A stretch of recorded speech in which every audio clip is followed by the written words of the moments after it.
namorado do meu filho, o primo, a cunhada, a nora.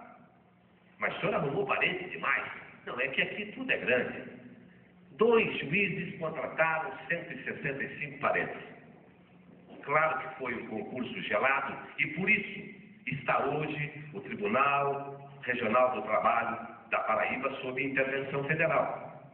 Mas eles compraram automóveis, casas, terrenos, sem licitação, ou seja, a lei de licitações está ali, né, Angelino? A lei de licitações existe e veio no governo Collor até para tentar diminuir a corrupção, não acabar, porque não acaba em lugar nenhum do mundo, mas aqui poderia diminuir e muito. O próprio Tribunal Regional do Trabalho não respeitou nenhuma dessas legislações, nem a Constituição, nem a lei orgânica do TRT, nem a lei de licitações. E a culpa é da Constituição de 1988. Sempre jogam a culpa na Constituição. Os senhores já ouviram algum dia o vereador, o prefeito, o governador, o senador, o presidente da República bater no peito e dizer: eu sou incompetente? Não. O Maílson não disse, o Delfim não disse, o Simon já morreu, né? Então não vou falar dele, mas já morreu. Nenhum, o Sarney, o Collor, nenhum fala que é incompetente, mas a nossa Constituição não é boa. Ela deixa o país sem condições de governar. É uma enganação. Nós vemos até juristas renomados se reunindo para discutir mudanças na nossa Constituição, mas não vemos se reunir para exigir o cumprimento da parte boa, que é a grande parte dessa Constituição de 1988. Mas eu vou andar mais um pouquinho. Tocantins é um estado novo, totalmente sustentado pelo nosso dinheiro, de vocês, nosso. Por quê? Ainda a União é que banca a criação do novo estado de Tocantins. Dias atrás, o ministro da Reforma Agrária, que é um cidadão muito bom, como é o nome dele? Raul Jungmann, desconfiou de um perito lá em Tocantins e também da decisão do juiz. Uma indenização de 255 milhões de reais pela desapropriação de uma área. Mandou uma equipe lá do seu ministério, a terra era debaixo d'água, um alagado, não dá nem para plantar arroz, um alagado, bom para criar cobra. E 255 milhões foi o laudo do perito e a determinação do juiz para que a União pagasse aquela desapropriação. O Estado Novo, que é o Estado de Tocantins. No Maranhão, eu não estou bravo com o juiz, não, depois eu vou falar do Tribunal de Contas também, os senhores esperem. No Maranhão, um juiz deu um cheque, me parece, de 20 ou 25 reais, não foi isso? E o cheque voltou por engano do Banco do Brasil. Ele entrou com uma ação contra o banco de 255 mil reais por danos morais. E não preciso dizer que o outro companheiro juiz deu a sentença dando ganho de causa àquele cidadão. Agora, qualquer cidadão aqui, de qualquer sítio, de qualquer fazenda da região de Jacarezinho, se for pedir reparo de danos morais, se não tiver um grande advogado, assim, vai ser atendido, vai ter o seu direito respeitado, será feita a justiça, ou nós vamos dizer, bom, o senhor resolva com o banco, porque a legislação não o favorece. Os escândalos nesse país, e eu vou sempre dizer, não é por problema de falta de lei, ausência de lei, está na nossa cabeça. Outro dia a Marinha estava envolvida num escândalo denunciado pela Rede Globo, fazendo concorrência com os sacoleiros de formiguinhas de Foz do Iguaçu. Logo a nossa Marinha é uma concorrência desleal, convenhamos, não é? Quando o cidadão carrega no braço sacolas, a Marinha com aqueles navios maravilhosos, com aparelho de som, micro-ondas, televisão, filmadoras, igual essa está aqui no nos filmando agora. O Exército Brasileiro, que é respeitado, em 1994 fez uma licitação para a compra de uniforme, uma licitação dirigida, comprou uniforme, aquela bota coturno, não é esse o nome? Para 30 anos do Exército Brasileiro. Ora, sempre que nós precisamos, olha o tamanho do almoxarifado para guardar uniforme e coturno para 30 anos. E foi o nosso Exército. Bom, e a sonegação nesse país? O Osiris Lopes, aquele da Receita Federal, começou a fazer uma malha fina. Aí pegou uma empresa que faturava no ano 800 milhões. Opa, essa deve pagar imposto de renda. Ele foi olhar, R$500 foi o pagamento do imposto de renda. Deve ter qualquer coisa errada. Pegou uma outra empresa, 150 milhões de dólares no ano. Bom, essa deve ter pago. Foi olhar, R$200 foi o pagamento do imposto de renda. Bom, a malha fina apurou que todo ano são sonegados 50 bilhões de dólares, 50 bilhões de dólares de imposto de renda. Agora mesmo, no INSS, este ano, já se levantou que foram sonegados 7 bilhões de dólares no país, só de recolhimento ao INSS. E quando o Osiris Lopes resolveu investigar a bagagem da seleção brasileira, que só perdeu para a Nigéria e voltava da Olimpíada, opa, essa você não pode mexer. Mexe, não mexe, ele resolveu sair. Mas aquilo foi apenas uma gotinha d'água no copo que já estava extravasando aquele $1 milhão sonegado por esse cidadão que dirige a CBF hoje, o Ricardo Teixeira. Porque o verdadeiro motivo da saída foram os 50 bilhões que ele detectou. E vocês que são jovens, bem mais jovens do que eu, se pararem um pouquinho só, eu não consigo me imaginar vendo 50 bilhões de dólares. Não consigo, sinceramente. É muito zero, é muito dinheiro. O que é que dá para fazer com esse dinheiro? Dá para resolver o problema do Brasil. Dá para resolver o problema do Brasil. Os senhores não têm a menor dúvida.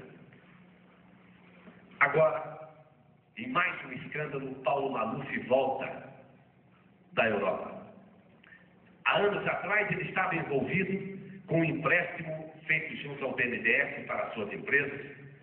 Eu não tenho precisamente os números aqui, porque naquela época era em cruzeiro, mas hoje por volta de 100 milhões de reais. Quando perguntaram para o senhor Paulo Maluf como é que ele ia fazer para pagar a dívida, os adversários, o Franco Montoro, o denunciava, o Fernando Henrique, nosso atual presidente, que é um homem muito preparado, diga-se de passagem, denunciava o Paulo Maluf, ele prontamente, eu não tenho nada com isso. Quem fez o empréstimo foi a minha mulher. Os senhores cobrem dela. Uma resposta esperta, não é? Espertíssimo. Porque até hoje não aconteceu nada. Recentemente, o escândalo dos precatórios, muito bem denunciado, comprovadamente, com desonestos metendo a mão no dinheiro público, estava o senhor Paulo Maluf, o atual prefeito de São Paulo, Celso Pitta, e ele disse, eu não tenho nada com isso, eu era o prefeito, mas eu não sabia. A responsabilidade é do secretário de Finanças. Celso Pitta, eu era o secretário de Finanças, mas quem sabia era o Wagner Ramos, que era o responsável pela composição da dívida do município de São Paulo. E o Maluf viajou e nada aconteceu. Ele voltou antes de ontem ao Brasil, desceu no aeroporto de Guarulhos, toda a imprensa nacional estava lá a esperá-lo. Ele disse, isso é invenção da oposição. Esse escândalo de frango que inventaram agora, que a minha mulher vendia frango para a Prefeitura de São Paulo, que o meu sobrinho vendia frango para a Prefeitura de São Paulo, isso é a invenção da oposição. Apenas $1,5 milhão, ele não ia se envolver numa quantia insignificante como essa. Agora, o prefeito da cidade está impedido de negociar com o município, está na lei. Os parentes do prefeito estão impedidos de negociar com o município, do prefeito, do vereador, do vice-prefeito. Isso está na lei. Então não é falta de legislação. Só uma pessoa não encontrou o Paulo Maluf no aeroporto de Guarulhos, o oficial de justiça de São Paulo, que estava num outro endereço esperando o Paulo Maluf. Bom, a culpa é da Constituição de 1988, não é do Maluf, nem do oficial de justiça, não é? É da nossa Constituição. Eu poderia falar do exemplo, aqueles 50 ou mais que morreram em Caruaru e nada aconteceu até agora, pode ser que aconteça. Talvez aconteça porque o Betinho morreu recebendo transfusão de sangue em hemodiálise e aí foi contaminado pela AIDS. E ontem também li nos jornais, agora, todo o banco de sangue brasileiro terá um rigoroso controle por parte do Ministério da Saúde. Não sei se foi apenas para tentar amenizar a dor da família do Betinho, não é, Josimar? Ou se foi mais uma enganação, mais uma falácia, para que todos nós esperássemos que isso pudesse acontecer. Mas os escândalos continuam. Eu vi agora, alguns dos senhores até podem ter visto, um cidadão aqui no Paraná, é um grande empresário, nunca pagou nos últimos 30 anos imposto de renda, ICMS, ISS, ITBI, tem também, não? ITBI, IPTU e coisa parecida. Ele inaugurou a sua mansão em Curitiba, 600 pessoas estavam lá, com televisão e tudo mais, e ganhou praticamente todas as páginas sociais dos grandes jornais do nosso Paraná. Afinal de contas, ele é mais um, não é? Não fez nada de mal e, portanto, deveria ser homenageado. Mas eu estou falando demais sobre essa tanta corrupção, né? E ainda nos resta a Polícia Federal, felizmente, que eu falei da Marinha, do Exército, fiz o empresariado, então resta a Polícia Federal. Não, a Bonilha disse que não.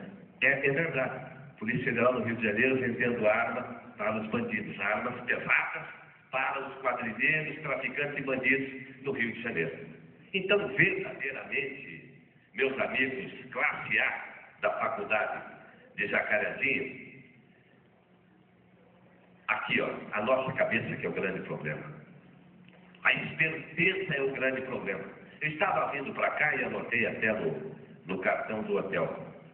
Ouvi no rádio a juíza Sandra de Santos, em Brasília, desqualificou o assassinato, o homicídio do índio que foi queimado com 2 litros de álcool lá em Brasília. Ela analisou como lesão corporal para atenuar a pena e diminuir. Eu até posso concordar com a juíza, porque o ministro da Justiça, Iris Rezende, também concordou. Teve a desfaçatez, eu vi agora, de falar o seguinte: a juíza se ateve aos autos, ela apenas ficou em cima do processo. A justiça não pode ouvir o clamor da sociedade. Cometeu um crime hediondo o seu ministro da Justiça, o Iris Rezende, igual ao da juíza Sandra de Santos. Por quê? Se, ao jogar 2 litros de álcool em um cidadão, atear fogo nesse cidadão, eles quiseram apenas praticar lesão corporal, ou apenas praticar lesão corporal, eu tenho para mim que eles estavam querendo a carne assada. Não tem outra alternativa. Humor negro. Eu até me lembrei daquela música do Teixeirinha, que falava que voltou para casa, a casa tinha incendiado e a mãe tinha morrido queimada. Mas me lembrei disso. Humor negro, me desculpem, mas essa é a grande verdade. Como é que uma juíza coloca como lesão corporal porque não havia a intenção daqueles 4 meliantes de matar? Apenas de brincar, de machucar um pouquinho, mas ela esqueceu dos 2 litros de álcool e do fósforo e da morte do cidadão. Mas nem tudo nesse país também vai ficar premiando a falta de talento, porque ao mesmo tempo veio a notícia em seguida que 23 instituições financeiras fecharam depois dessa CPI dos precatórios, que o PITA depositou 97 mil reais no Tesouro de São Paulo, que aquele Wagner Ramos depositou 500 mil